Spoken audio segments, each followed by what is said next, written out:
राधे। क्या आपने कभी प्रेयर्स की पावर को पहचाना है? यही जानने के लिए देखते हैं आज की ये प्यारी सी कहानी। एक बार की बात है, कहानी है एक आदमी की जो एक कॉलेज में अपने पढ़ते थे। तो इनके कॉलेज के पास ही एक कैफ़े था और अक्सर ये कॉलेज के बहुत सारे स्टूडेंट, बहुत सारी भीड़ इस कैफ़े में जाकर कुछ कुछ खाया करती थी। अब ये व्यक्ति उस कैफ़े में जाते थे और खाना खाते थे। जब ये जाते थे तो इन्होंने ऑब्जर्व किया कि एक आदमी होता है जो रोज़ जैसे ही भीड़ होती है तो उस कैफ़े में आके अपना खाना ऑर्डर करता, खाना लेके चुपचाप से वहाँ से निकल जाता है बिना पैसे दिए।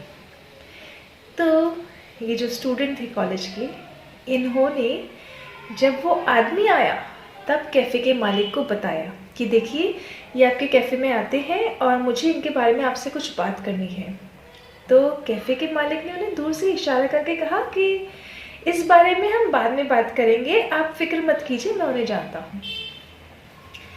और उस आदमी ने चुपचाप वहाँ पे भीड़ में एंट्री करी, खाना लिया और चला गया। अब ये लड़का बड़ा हैरान परेशान कि ये आदमी जानता भी था कि ये चुपचाप से बिना पैसे लिए खाना खा के जाता है और फिर भी ये इसे कुछ नहीं बोलना चाहता।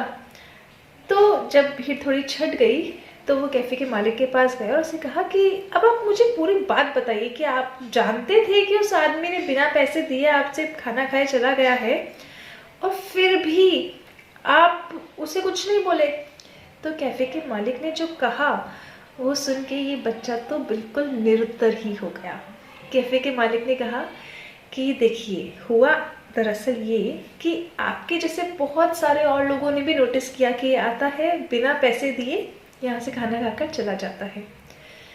मैंने इस चीज़ को ऑब्जर्व किया और देखा कि वो मेरे कैफ़े के सामने ही बैठा रहता है और वहाँ पर बैठा बैठा ना भगवान से शायद प्रार्थना करता रहता है कि कब इसके कैफ़े में भीड़ हो और कब मैं वहाँ पहुँचूँ।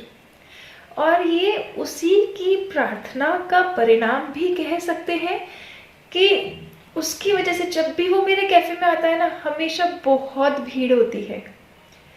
तो उसकी प्रार्थनाओं को भगवान सुनता है और मेरे कैफ़े में भीड़ आती है। अब इतने बड़े दयावान आदमी की जो मेरे कैफ़े के लिए प्रार्थना करते हैं कि मेरे कैफ़े में भीड़ हो जिसलिए वो आके खाना खा सके, तो ये तो मेरे लिए बड़े सौभाग्य की बात है। इतने अच्छे आदमी का मैं कोई पूरा कैसे कर सकता हूँ? क्यों मैं अपने पैरों पे खुद कुल्हाड़ी मार कर उन्हें यहाँ से भगा दूँ?